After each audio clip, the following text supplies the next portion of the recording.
Hey, what's up? Amelia here. Let's see what's making news. What if I told you you could no longer call Parmesan cheese Parmesan cheese? Well, that's just one of a long list of product names the European Union is trying to stop Australia from using. Here's Joe. Ooh, what kind of cheese is that? Oh, it's just... Sorry, what? Yeah, food names like Feta might eventually be out of the Aussie food vocabulary.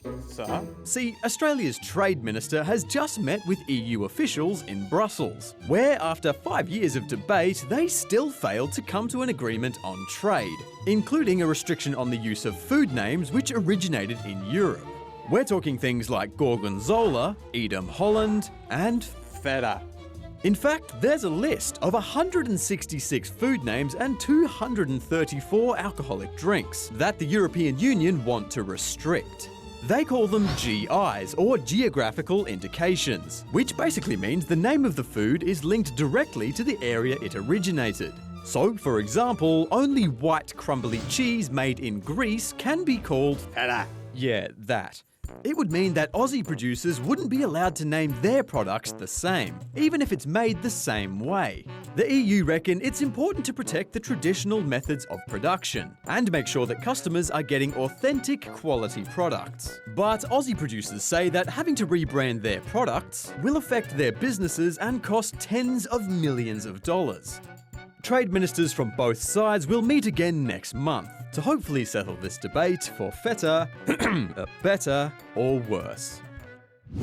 Our Prime Minister is rubbing shoulders with other world leaders right now at the NATO summit in Lithuania. NATO is a group of 31 countries that all agree to share military power and defend each other against attacks. This year, a lot of the conversation has been about Ukraine wanting to join the alliance. But there was also time for some banter with Mr Albanese and the UK's PM Rishi Sunak riling each other up over the latest Ashes controversy. I'm sorry I didn't bring my sandpaper with me. Scientists in Queensland have come up with a new way to help broken coral in the Great Barrier Reef. Just glue it back together.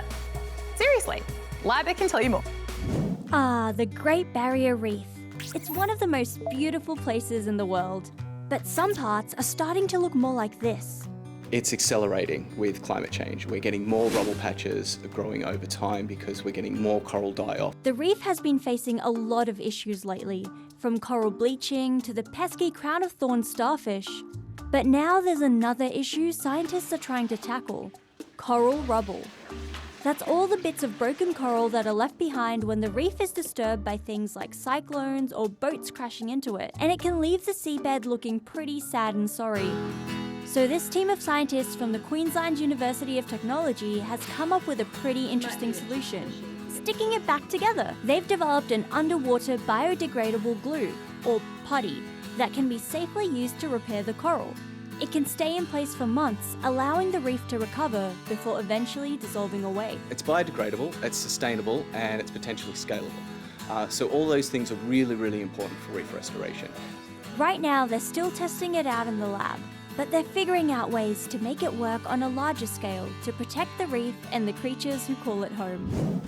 Pick up your newspaper, crank up the wireless, and what does this do?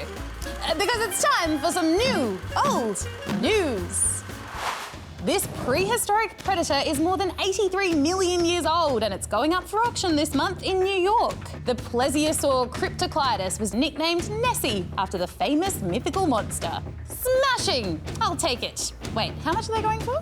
$600,000 to $800,000. I'll give it a miss, old chap. Okay, that was old, but what the James Webb Space Telescope has just discovered is much, much older. Astronomers have just found the most distant active supermassive black hole so far. The black hole dates back to when our 13.8 billion-year-old universe was less than 600 million years old. And these dinosaurs date back millions of years, but here they are, roaming free in this dinosaur park in Rio de Janeiro. Oh, I've just been informed they're animatronics, not real dinosaurs, but still rather impressive. Well, that's it, my old friends. Over here. But we'll be back tomorrow. Bye.